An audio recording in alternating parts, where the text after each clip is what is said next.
നമസ്കാരം, ഞാൻ ബിജു വൈദ്യർ.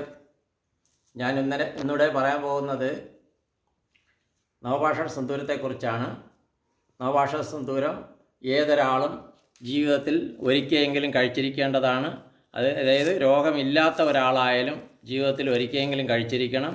അതായത് നമ്മുടെ ശരീരം ഇന്ന് ജനിക്കുന്ന ഒരു കൊച്ചു കുഞ്ഞു തൊട്ട് വലിയ ആൾക്കാരെ ശരീരത്തിലെല്ലാം വിഷാംശം കൊണ്ട് നിറഞ്ഞു പോയി. നമ്മൾ കഴിക്കുന്ന പച്ചക്കറിയിലായാലും നമ്മൾ കഴിക്കുന്ന ജ്യൂസുകളിലായാലും ഫ്രഷ് ജ്യൂസുകളിലെല്ലാം എല്ലാത്തിലും പറയാനില്ല, എല്ലാത്തിലും വിഷാംശങ്ങളാണ് കൂടുതൽ അടങ്ങിയിട്ടുള്ളത്. അതാണ് നമ്മളെ ശരീരം പ്രിസർവേറ്റീവുകളായിട്ട് ഒരുപാട് വരുന്നുണ്ട്.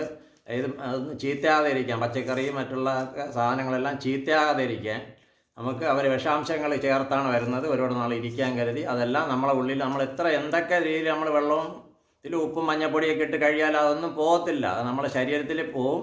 ശരീരത്തിൽ പോയിട്ട് പാവം നമ്മളെ കരളാണ് ഒരുപാട് കഷ്ടപ്പെടുന്നത് വിഷാംശങ്ങൾ നീക്കാൻ കരുതി. ഒടുക്കം കരളിൽ പോയി വിഷാംശങ്ങൾ ശരീരത്തിൽ പിടിക്കുകയും അത് ഭാവിയിൽ കരളിനെ കൊണ്ട് താങ്ങാൻ പറ്റാതെ ലിവർ സിറോസിസ് പോലെയുള്ളതും രോഗങ്ങളും അല്ലാതെയുള്ള ക്യാൻസറുകളും ഒരുപാട് ബുദ്ധിമുട്ടുകളും വരും.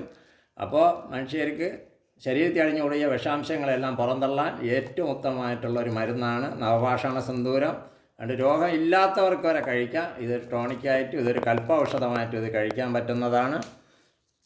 പിന്നെ എല്ലാ ആൾക്കാരും താല്പര്യമുള്ള ഒത്തിരി ആൾക്കാർ, ഒത്തിരി ആശ്രമത്തിലുള്ള സ്വാമിമാരൊക്കെ ഇത് വന്ന് കഴിക്കുന്നുണ്ട്. അവരാണ് എൻ്റെ അടുത്ത് പറഞ്ഞിട്ടുള്ളത് ഇത് കൽപ്പൌഷധമായിട്ട് കഴിക്കാം. അവർ കൽപ്പൌഷധമായിട്ട് കഴിക്കാൻ കരുതിയാണ് അവരിവിടെ വരുന്നത്. എൻ്റെ അടുത്ത് വാങ്ങിക്കൊണ്ട് പോകുന്നുണ്ട്. അവരിൽ നിന്നാണ് കൂടുതലായിട്ട് എനിക്ക് അറിവ് കിട്ടിയത്.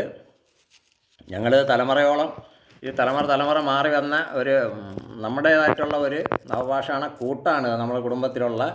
അപ്പോൾ ഇത് നല്ലവണ്ണം ആൾക്കാർക്ക് കൊടുത്ത് നല്ലവണ്ണം റിസൾട്ട് അറിഞ്ഞിട്ടുള്ള ഒരു മരുന്നാണ്. മാറാരോഗങ്ങൾക്ക് ഒത്തിരി എഫക്റ്റ് ചെയ്യുന്ന ഒരു മരുന്നും കൂടെയാണിത്.